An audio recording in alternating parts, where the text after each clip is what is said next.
สบายดีท่านผู้ชมที่เคารพทุกท่านสำหรับมื้อนี้หรือว่าวิดีโอนี้ข้าพเจ้าอยากจะมาแลกเปลี่ยนความคิดความเห็นหรือว่ามาเล่าข่าวสู่บรรดาท่านผู้ชมให้ได้รับชมรับฟังนำกันเกี่ยวกับการที่แขวงสะหวรรณเขตโดยเฉพาะแม่นกองบัญชาการปกสแขวงสะหวรรณเขตของพวกเขานั้นได้เข้าไปตรวจค้นเป้าหมายและก็ได้จับกลุ่มแก๊งต้มตุ๋นออนไลน์หรือว่าแก๊ง call center นั่นเองท่านผู้ชมซึ่งเหตุการณ์ดังกล่าวนั้นมันก็เกิดขึ้นในมื้อวันที่10ที่ผ่านมานี่เองท่านผู้ชมซึ่งการเข้าไปตรวจค้นกลุ่มเป้าหมายหรือว่ากลุ่มที่สงสัยว่าเป็นแก๊ง call center ของเจ้าหน้าที่ปกสแขวงสะหวรรณเขตในครั้งนี้ก็เกิดขึ้นอยู่2จุดด้วยกันท่านผู้ชมจุดที่1นั้นก็อยู่เฮือนพักกิ่งทองบ้านโพนสว่างใต้นครไกรสอนพรหมวิหารแขวงสะหวรรณเขตและอีกจุดหนึ่งก็คืออยู่ห้องแถวบ้านนาเหล่านครไกรสอนพรหมวิหารแขวงสะหวรรณเขตในการเข้าไปกวดค้นเป้าหมายหรือว่าการเข้าไปสำรวจกวดการในครั้งนี้ก็สามารถกักตัวกลุ่มเป้าหมายหรือว่าแก๊ง call center นั้นได้ถึง94คนด้วยกันท่านผู้ชมในนั้นก็มีหญิงอยู่7คนประกอบไปด้วย7สัญชาติด้วยกันอันประกอบมีจีนอินโดนีเซียเอธิโอเปียไต้หวันพม่า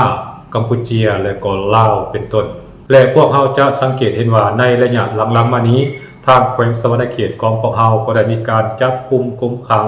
การเข้าไปกวดค้นจุดเป้าหมายต่างๆที่คาดว่าจะเป็นบ่อนอยู่อาศัยของแก๊ง call center หรือว่าพวกตัวหลอกลวงผ่านระบบออนไลน์นั้นถึง4ครั้งแล้วถ้าข้าพเจ้าจำบ่ผิดบ่3กับ4ครั้งนี่แหละท่านผู้ชมคือครั้งที่1นั้นเกิดขึ้นก่อนปีใหม่ลาวในเดือน4นั่นเองซึ่งตอนนั้นก็สามารถกักตัวหรือว่าจับกุมคุมขังพวกที่สงสัยว่าเป็นแก๊งสแกมเมอร์หรือว่าแก๊ง call center นั้นได้หลายกว่า300กว่าคนเกือบ400พุ่นแหละตอนนั้นและถัดมาก็จับกุมอีกในบ้านพักอันหนึ่งข้าพเจ้าบ่จื้อแน่ว่ามันเป็นบ้านพักหยังกระแท้ก็จับกุมได้ประมาณอยู่30กว่าคนถัดมาอีกก็สามารถจับกุมคุมขังหรือว่ากักตัวผู้ต้องสงสัยหรือว่าผู้ที่คาดว่าจะเป็นกลุ่มแก๊งสแกมเมอร์หรือ call center นั้นอยู่ที่บ้านพักอยู่ที่บ้านหนองผือนครไกรสอนพรหมวิหารแขวงสะหวรรณเขตในตอนนั้นก็สามารถจับกุมหรือว่ากักตัวผู้ต้องหาได้ประมาณอยู่100กว่าคนท่านผู้ชมและครั้งล่าสุดนี้ก็เกิดขึ้นในมื้อวันที่10เดือน6ปี2026นี่เองท่านผู้ชมซึ่งก็เกิดขึ้นใหม่ๆมาดๆและก็กักตัวได้ประมาณอยู่94คนอันนี้ก็ถือว่าเป็นผลงานของเจ้าหน้าที่ปกสแขวงสะหวรรณเขตของพวกเขาที่ได้เอาใจใส่ติดตามกวดกา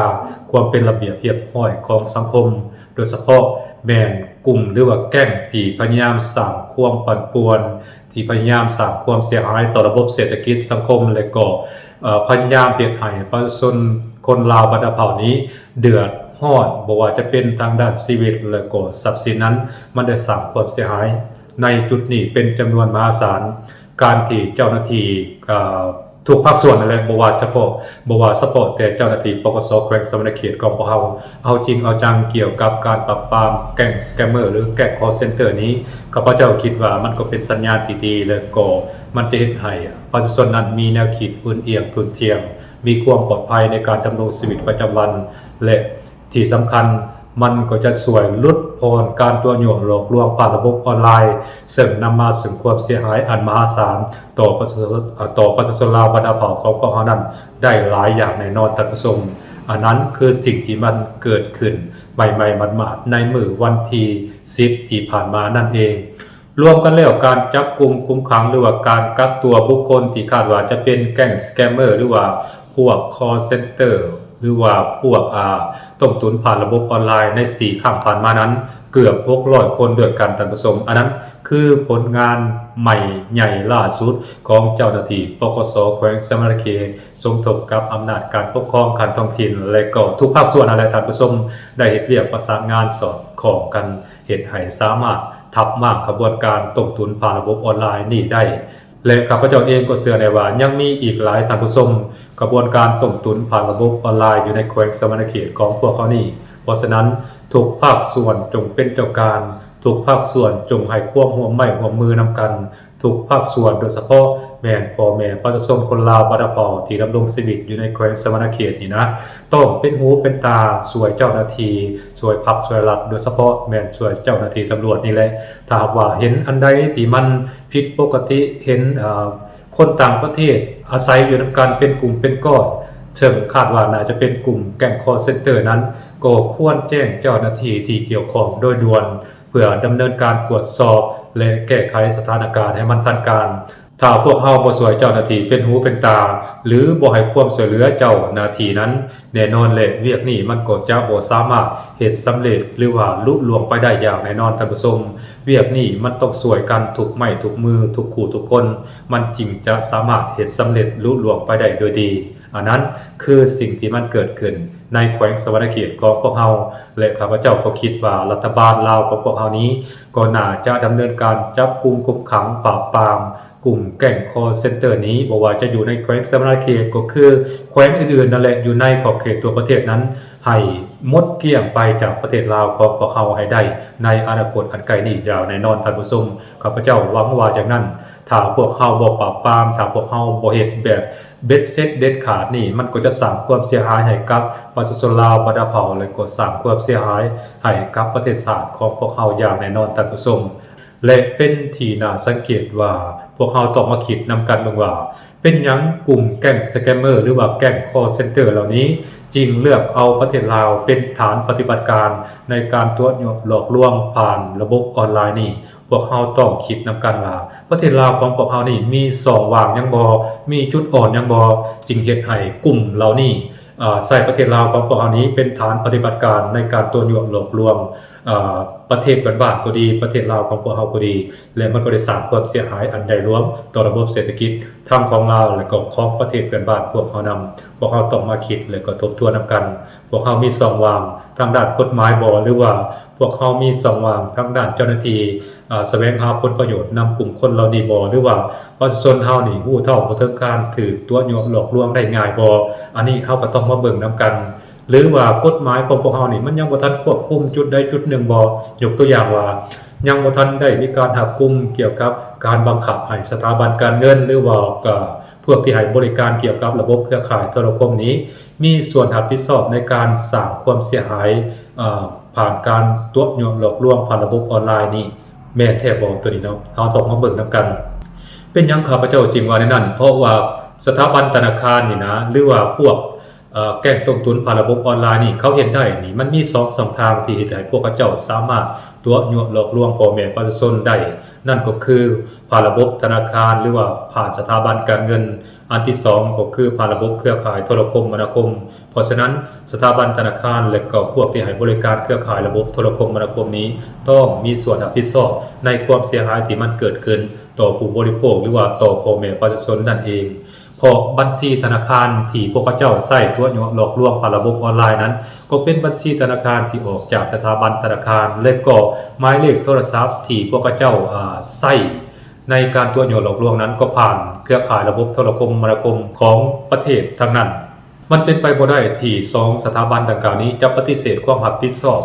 ว่าบ่ฮู้บ่เห็นมันบ่ได้ท่านผู้ชมเพราะฉะนั้นข้าพเจ้าจึงคิดว่ารัฐบาลลาวหรือว่าภาคส่วนที่เกี่ยวข้องนั้นควรมีออกกฎหมายที่ต้อง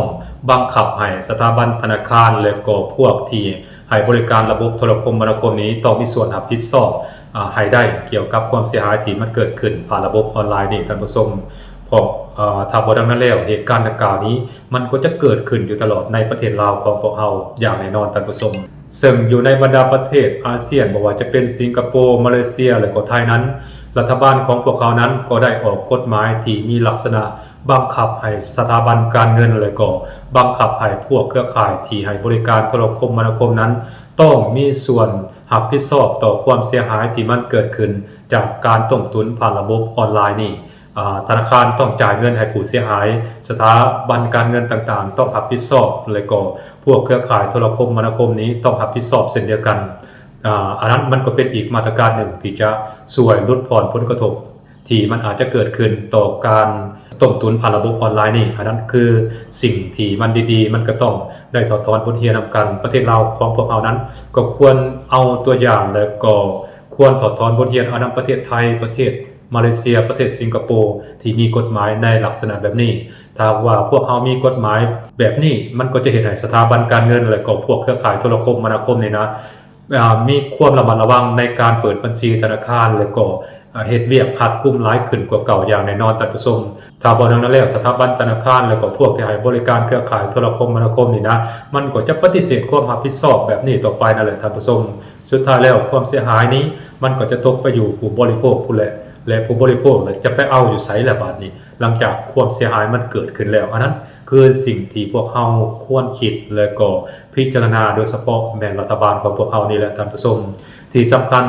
การปราบปรามพวกกลุ่มแก๊งสแกมเมอร์พวก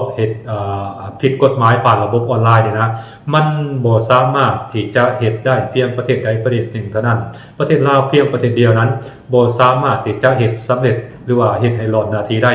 มันต้องเฮ็ดกันแบบเครือข่ายต้องมีการประสานสมทบและร่วมมือกันระหว่างบรรดาประเทศเพื่อนบ้านบ่ว่าจะเป็นกัมพูชาพม่าไทยมาเลเซียจีนเวียดนามก็แล้วแต่เนาะต้องมีการช่วยเหลือและก็ประสานสมทบซึ่งกันและกันถ้าพวกเขาเฮ็ดได้ปราบปรามเป็นเครือข่ายร่วมกันคือนั้น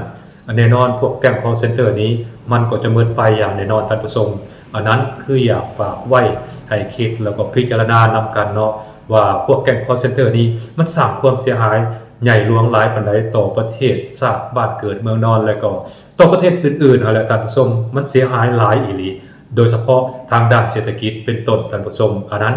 คืออยากฝากไว้ให้คิดและก็พิจารณานำกันเฮาจะมีวิธีการแก้ไขแนวใดในการปราบปรามกลุ่มพวกนี้ท่านผู้ชมสบายดี